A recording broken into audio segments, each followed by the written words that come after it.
दोस्तों, हमारे चैनल दर्पण ज्ञान सागर में आप सभी का स्वागत है। मित्रों, आज का विषय है इस कथा को एक बार सुनने मात्र से 100 देवी यज्ञ के बराबर फल प्राप्त हो जाता है। जो स्त्री पुरुष पुत्र की चाहत रखते हैं और यदि उनके जीवन में पुत्री है मगर पुत्र नहीं है तो उनके पुत्र वाली मनोकामना भी दूर हो जाती है और कथा सुनने मात्र से पुत्र की प्राप्ति भी हो जाती है। तो आइए समय को खराब ना करते हुए इस कहानी को शुरू करते हैं। साथ ही मैं आपसे अनुरोध करूंगा कि आप हमारी कहानी में खो जाएं। उससे पहले हमारे चैनल को सब्सक्राइब करके बेल आइकन अवश्य दबा लें, जिससे हमारी हर वीडियो का नोटिफिकेशन सबसे पहले आप तक पहुंच सके और आप हमारी हर वीडियो से प्राप्त ज्ञान का अपने जीवन में लाभ उठा सकें। तो आइए कहानी शुरू करते हैं। मित्रों, एक बार की बात है, एक नगर में एक सेठ रहता था। उसके पास धन की कोई कमी नहीं थी। उस सेठ के 2 पुत्री थीं, परंतु पुत्र कोई नहीं था। इस प्रकार वो सेठ जो था पुत्र की चाहत में बहुत ही परेशान रहता था।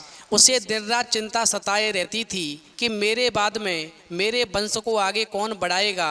वहीं समय धीरे धीरे गुजरता गया। फिर एक दिन वो सेठ जो था जंगल में होकर के गुजर रहा था तो उसकी मुलाकात एक सन्यासी से हो जाती है। फिर वो सेठ सन्यासी को प्रणाम करता है और अपनी दुख भरी कहानी सुनाता है। वहीं सन्यासी कहने लगते हैं, सेठ तू चिंता मत कर, मैं तुझे एक कहानी सुनाता हूँ। इस कहानी को तू ध्यान से सुन ले और इस कहानी से प्राप्त ज्ञान को अपने जीवन में उतार ले।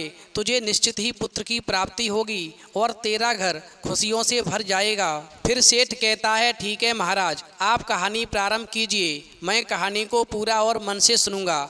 तो मित्रों, वो सन्यासी सेठ को कहानी सुनाना प्रारंभ करते हैं और कहते हैं, देखो एक स्पर्श नाम का राजा था। वो माँ भगवती का पुजारी था। दिन रात महामाई की पूजा करता था। माँ ने भी उसे राजपाट, धन दौलत, ऐसो आराम के सभी साधन दिए थे। कमी थी तो सिर्फ ये थी कि उसके घर में कोई संतान नहीं थी और यही गम उसे दिन रात सताता था और वो माँ से यही प्रार्थना करता रहता था कि माँ मुझे एक लाल दे दो ताकि मैं भी संतान का सुख भोग सकूं। मेरे पीछे भी मेरा नाम लेने वाला हो, मेरा वंश भी चलता रहे। वहीं माँ ने उसकी पुकार सुन ली। एक दिन माँ ने जाकर राजा को स्वप्न में दर्शन दिए और कहा, हे राजन, मैं तेरी भक्ति से बहुत प्रसन्न हूँ और तुझे वरदान देती हूँ कि तेरे घर में 2 कन्याएं जन्म लेंगी। फिर कुछ समय के बाद राजा के घर में एक कन्या ने जन्म लिया। वहीं राजा ने अपने राज दरबारियों को बुलाया और ज्योतिषियों को बुलाया और बेटी की जन्म कुंडली तैयार करने का आदेश दिया। फिर ज्योतिषियों ने राजा की बेटी की जन्म कुंडली तैयार की और कहा, हे राजन, ये कन्या तो साक्षात देवी है और ये कन्या जहाँ भी कदम रखेगी वहाँ खुशियाँ ही खुशियाँ होंगी। और इस प्रकार ब्राह्मणों ने उस कन्या का नाम तारा रख दिया। वहीं थोड़े समय के बाद में राजा के घर वरदान के अनुसार एक और कन्या ने जन्म लिया। मंगलवार का दिन था। वहीं राजा ने पुनः ज्योतिषियों को बुलाया और दूसरी बेटी की कुंडली तैयार करने का आदेश दिया। वहीं कुंडली तैयार करते समय जितने भी ज्योतिषी थे वो सभी उदास हो गए। फिर राजा ने उनकी उदासी का कारण पूछा तो ज्योतिषी कहने लगे, महाराज, ये कन्या आपके लिए शुभ नहीं है। वहीं राजा ने उदास होकर के ज्योतिषियों से पूछा कि मैंने ऐसे कौन से बुरे कर्म किए हैं जो इस कन्या ने मेरे घर में जन्म लिया है। वहीं सभी ज्योतिषियों ने मिलकर के अपनी ज्योतिष लगा करके बताया, महाराज, ये दोनों कन्याएं जिन्होंने आपके घर में जन्म लिया है, ये पिछले जन्म में राजा इंद्र की अप्सराएं थीं। इन्होंने सोचा कि हम भी मृत्युलोक में भ्रमण करें तथा देखें कि मृत्युलोक पर लोग किस तरह रहते हैं। और फिर दोनों ने मृत्युलोक पर आकर के एकादशी का व्रत रखा। वहीं बड़ी बहन का नाम तारा था, छोटी बहन का नाम रुकमन था। इस प्रकार बड़ी बहन तारा ने अपनी छोटी बहन से कहा कि रुकमन, आज एकादशी का व्रत है, हम लोगों को आज भोजन नहीं करना है, तू बाजार जाकर के फल ले आ। वहीं अपनी बड़ी बहन की बात को सुनकर के छोटी बहन रुकमन जो थी बाजार फल लेने के लिए गई। वहां उसने मछली के पकौड़े बनते देखे। उसने अपने पैसों के तो पकौड़े खा लिए तथा अपनी बड़ी बहन तारा के लिए फल लेकर के वापस आ गई और उसने वो फल अपनी बड़ी बहन तारा को दे दिए। वहीं तारा ने पूछा कि तू अपने लिए फल क्यों नहीं लाई। तो रुकमन ने कहा, मैंने अपने पैसों के बदले मछली के पकौड़े खा लिए हैं। वहीं वो ऋषि सेठ से आगे कहते हैं कि उसी वक्त तारा ने अपनी छोटी बहन को शाप दिया कि जा नीच, तूने एकादशी के दिन मांस खाया है, मैं तुझे शाप देती हूँ कि तू छिपकली बनकर के सारी उम्र मांस खाए और कीड़े मकोड़े खा कर के जीवन यापन करे। वहीं तारा देवी का शाप लग जाने की वजह से उसकी छोटी बहन रुक्मन छिपकली बन जाती है। और उधर उसी शहर में एक ऋषि गुरु गोरख अपने शिष्यों के साथ रहते थे।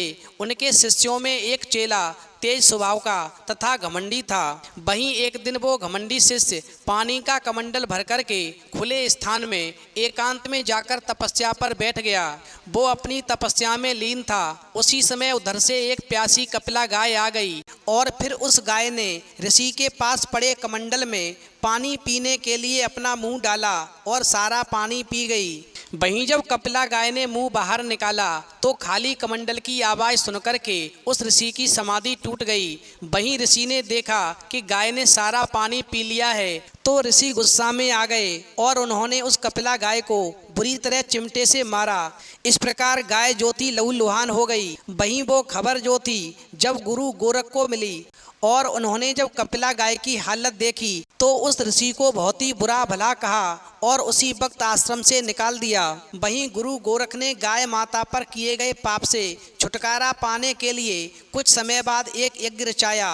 वहीं इस यज्ञ का पता उनके उस शिष्य को पता चल गया जिसको आश्रम से बाहर निकाल दिया था। वहीं गुरु गोरख के उस घमंडी शिष्य ने सोचा कि वो अपने अपमान का बदला जरूर लेगा और ऐसा सोच कर के उस घमंडी शिष्य ने एक पक्षी का रूप धारण किया और चोंच में सर्प लेकर के भंडारे में फेंक दिया जहां पर यज्ञ हो रहा था। वहीं एक छिपकली जो पिछले जन्म में तारा देवी की छोटी बहन थी तथा बहन के साप को स्वीकार करके छिपकली बन गई थी, उसने सर्प का भंडारे में गिरना देख लिया और फिर ऐसा देख कर के छिपकली को अपने त्याग व परोपकार की शिक्षा याद आ गई और वो भंडारा शुरू होने तक घर की दीवार पर चिपकी रही और समय की प्रतीक्षा करती रही।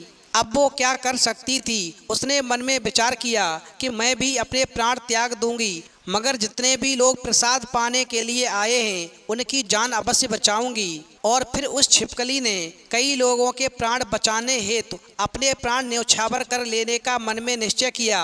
और जैसे ही भंडारा परोसने वाले खीर लेने के लिए रसोई घर में आए, वैसे ही वो छिपकली जो थी उन सभी आदमियों की आंखों के सामने दीवार से कूद करके उस कढ़ाई में जा गिरी जिसमें खीर भरी हुई थी। वहीं नादान लोग छिपकली को बुरा भला कहते हुए खीर की कढ़ाई को खाली करने लगे। वहीं खीर की कढ़ाई खाली करते हुए जब उन्होंने मरे हुए सांप को उसमें देखा तो सबको मालूम हुआ कि छिपकली ने तो अपने प्राण दे करके उन सबके प्राणों की रक्षा की है।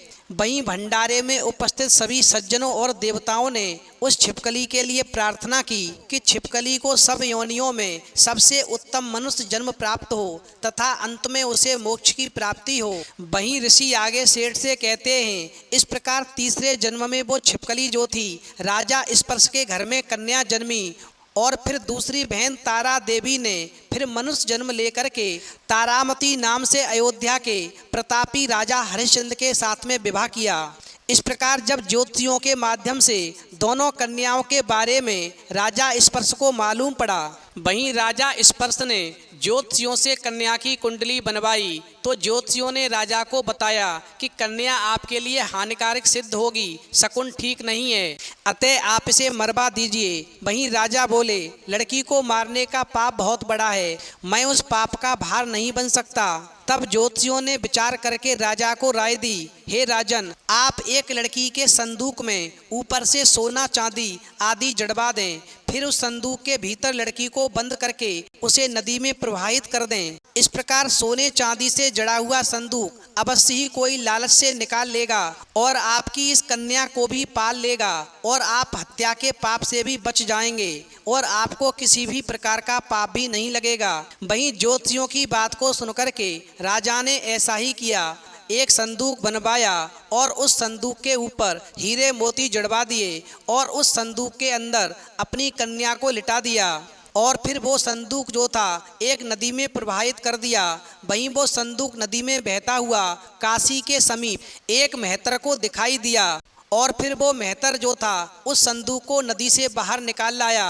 वहीं उसने जब संदूक को खोला तो सोने चांदी के अलावा उसे अत्यंत रूपवान कन्या दिखाई दी। वहीं उस मेहतर के कोई संतान नहीं थी। उसने अपनी पत्नी को वो कन्या लाकर दी तो पत्नी की प्रसन्नता का ठिकाना नहीं रहा और फिर उस मेहतर की पत्नी ने अपनी संतान के समान ही बच्ची को छाती से लगा लिया। भगवती की कृपा से उसके स्तनों में दूध भी उतर आया। वहीं पति पत्नी दोनों ने प्रेम से कन्या का नाम रुक्को रख दिया।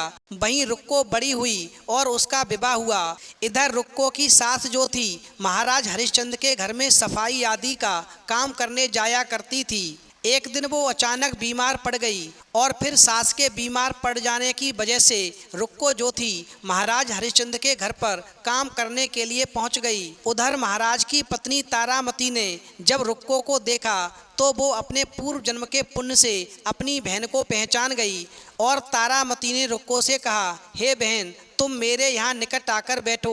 वहीं महारानी की बात सुनकर के रुक्को कहने लगी, आप रानी हैं, मैं नीच जाति की मेहतर हूँ, भला मैं आपके पास कैसे बैठ सकती हूँ। वहीं रुक्को की बात को सुनकर के रानी तारावती कहने लगी, बहन, पूर्व जन्म में तुम मेरी सगी बहन थी और एकादशी का व्रत खंडित करने के कारण तुम्हें छिपकली की योनि में जाना पड़ा। जो होना था सो हो चुका। अब तुम अपने इस जन्म को सुधारने का उपाय करो तथा भगवती वैष्णो माता की सेवा करके अपना जन्म सफल बनाओ। और फिर इस प्रकार रानी तारावती की बात को सुनकर के रुक्को को बड़ी प्रसन्नता हुई और उसने अपनी बहन तारावती से उपाय पूछा। वहीं रानी ने बताया कि वैष्णो माता सब मनोरथों को पूरा करने वाली है। जो लोग श्रद्धा पूर्वक माता का पूजन व जागरण करते हैं उनकी सब मनोकामना पूर्ण होती है। इधर रुक्को ने प्रसन्न होकर के माता की मनौती करते हुए कहा, हे माता, यदि आपकी कृपा से मुझे एक पुत्र प्राप्त हो जाए तो मैं आपका पूजन व जागरण करवाऊंगी। वहीं माता ने प्रार्थना को स्वीकार कर लिया। फलस्वरूप 10वें महीने उसके गर्भ से एक अत्यंत सुंदर बालक ने जन्म लिया। परंतु दुर्भाग्यवश रुक्को को माता का पूजन जागरण कराने का ध्यान नहीं रहा और फिर जब वो बालक 5 वर्ष का हुआ तो एक दिन उसे चेचक निकल आई। वहीं रुक्को दुखी होकर के अपने पूर्व जन्म की बहन तारावती के पास गई और बच्चे की बीमारी का सब वृतांत कह सुनाया। वहीं तारावती ने कहा, तू जरा ध्यान करके देख कि तुझसे माता के पूजन में जरूर कोई भूल हुई है, तभी बच्चे को चेचक निकले हैं। इस प्रकार अपनी बड़ी बहन रानी तारा की बात को सुनकर के रुक्को को 6 वर्ष पहले की बात याद आ गई और फिर उसने अपराध स्वीकार कर लिया। उसने फिर मन ही मन में निश्चय किया कि हे माता रानी, मेरे बच्चे को ठीक कर दो, मैं आपका यज्ञ कराऊंगी और जागरण करवाऊंगी। इस प्रकार भगवती की कृपा से बच्चा दूसरे दिन ही ठीक हो गया। तब रुक्को ने देवी के मंदिर में ही जाकर ब्राह्मण से कहा कि मुझे अपने घर माता का जागरण करना है, अतः आप मंगलवार को मेरे घर पधार करके मुझे कृतार्थ करें। वहीं पंडित जी कहने लगे, अरे रुक्को, तू यहाँ 5 रुपए दे जा, हम तेरे नाम से मंदिर में ही जागरण यज्ञ करा देंगे। तू मेहतर जाति की स्त्री है, इसलिए हम तेरे घर में जाकर के देवी का जागरण नहीं कर सकते, देवी का यज्ञ नहीं कर सकते।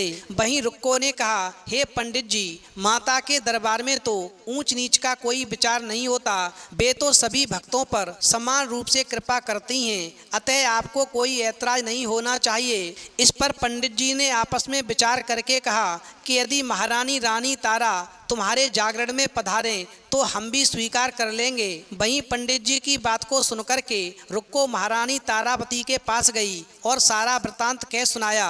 वहीं रुक्को की बात को सुनकर के तारावती ने जागरण यज्ञ में सम्मिलित होने का सहर्ष निमंत्रण स्वीकार कर लिया और फिर रुक्को जो थी खुशी के मारे पंडित जी से कहने चली गई कि रानी तारावती ने निमंत्रण स्वीकार कर लिया है, वो यज्ञ में शामिल अवश्य होंगी। वहीं जिस समय पर रुक्को पंडित जी को ये बात बता रही थी उसी समय पर राजा हरिश्चंद्र की सेना का एक नाई वहां पर था। उसने वो सारी बात सुन ली और राजा हरिश्चंद्र को जाकर सूचना दी। वहीं राजा को नाई की बात पर विश्वास नहीं हुआ कि हमारी रानी तारावती मेहतर के घर यज्ञ में भाग लेने जाएगी। फिर तो राजा हरिश्चंद्र अपनी पत्नी तारावती की परीक्षा लेने के लिए सारी रात उंगली को काटकर जागते रहे उन्होंने अपनी उंगली पर चीरा लगा लिया ताकि उन्हें नींद नहीं आए और वो अपनी रानी तारावती को मेहतर के घर जाते हुए रंगे हाथों पकड़ सकें। उधर रानी तारावती ने जब देखा कि देवी यज्ञ का समय हो रहा है परंतु महाराज को नींद नहीं आ रही